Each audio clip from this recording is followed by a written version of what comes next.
करीब 7 साल बाद फिर एक बार हैदराबाद शहर आतंकी हमलों से दहल गया है।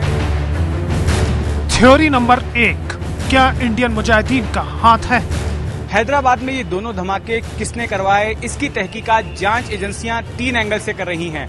सबसे पहला शक जांच एजेंसियों को है इंडियन मुजाहिदीन के ऊपर। इंडियन मुजाहिदीन ये करीब 5 साल पुराना आतंकी संगठन है और सबसे ज्यादा शक इसी आतंकी संगठन पर है। इसके पीछे सबसे प्रमुख कारण यह है कि इस गिरोह के फाउंडर और सरगना रियाज भटकल और उसका भाई यासीन भटकल अब भी बाहर हैं, अब भी कानून की गिरफ्त में नहीं आए हैं। हालांकि पूरे देश में उनकी तलाश की जा रही है। दिल्ली पुलिस की स्पेशल सेल ने जो पुणे ब्लास्ट के 4 आरोपी पकड़े थे, उसके बारे में इसमें जानकारी दी गई है। जो पुणे में जो धमाके हुए थे अगस्त महीने में, उसके बारे में जो 5वां आरोपी पकड़ा गया था, उसके बारे में प्रेस रिलीज जारी किया गया था। जो 4 आरोपी पकड़े गए थे, असद खान, इमरान, सैयद, फिरोज, इसके अलावा इरफान, मुस्तफा, इन लोगों ने जब एक आरोपी के बारे में बताया था, वो 5वां आरोपी था सैयद मकबूल अलायस जुबैर।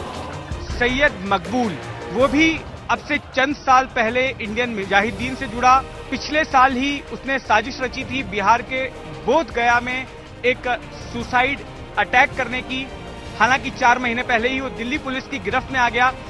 ये भी पता चला कि इस इलाके की जहां पर ये बम धमाका हुआ है, उसने अपने एक साथी इमरान की मदद की थी इस इलाके की रेकी करने के लिए एक मोटरसाइकिल के जरिए। इतना ही नहीं, आंध्र प्रदेश पुलिस को दोनों धमाकों में आईईडी के इस्तेमाल किए जाने का शक है। शुरुआती फॉरेंसिक जांच के मुताबिक बमों में अमोनियम नाइट्रेट का इस्तेमाल किया गया। ये भी पता चला है कि हर बम में करीब 1 किलो विस्फोटक और 2.5 किलो स्प्लिंटर का इस्तेमाल किया गया था। शक ये भी है कि विस्फोटकों का कैरियर बनी एक साइकिल। सैयद मकबूल का आपराधिक रिकॉर्ड रहा है, उसका क्रिमिनल बैकग्राउंड रहा है। वो एक स्थानीय आरएसएस नेता की हत्या के मामले में गिरफ्तार हुआ था। 10 साल तक उसने जेल भी काटी और बाहर आने के बाद में फिर से उसके ऊपर आरोप है कि वो आपराधिक गतिविधियों में लग गया। ऑल इंडिया मजलिस इत्तेहादुल मुस्लिमीन नाम के एक संगठन का वो महाराष्ट्र में एक जगह जिला का प्रेसिडेंट, डिस्ट्रिक्ट प्रेसिडेंट है वहां का। ये वो जानकारियां हैं जो इंडियन मुजाहिदीन की ओर इशारा करती हैं, क्योंकि विस्फोट का तरीका पहले उसके किए धमाकों से मिलता है। थ्योरी नंबर 2, क्या किसी और गुट का हाथ है?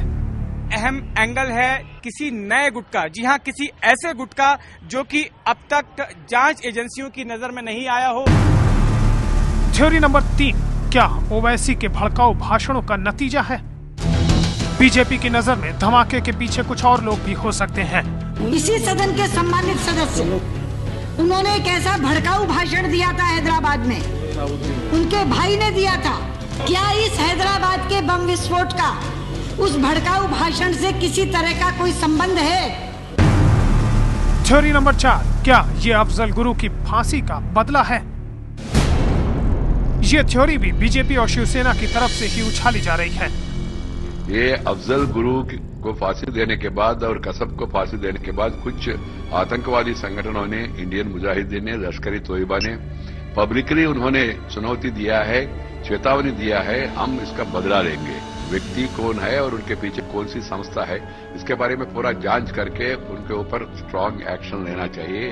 अफजल गुरु के फांसी के बाद कुछ यहाँ के दहशतवादी संगठन जो पाकिस्तान में है, कश्मीर में है और हिंदुस्तान में है, बदला लेने की बात कही थी।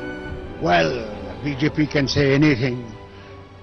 Opposition can make any calls that it can. Who knows? ये सारा स्पेकुलेशन है, ये है, वो है, उसकी तरफ से है।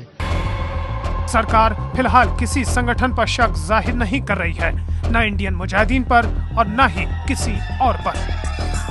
What do you suspect? Do you suspect it's the act of Indian Mujahideen or some other? At this moment, it cannot be told anything. The matter is under investigation.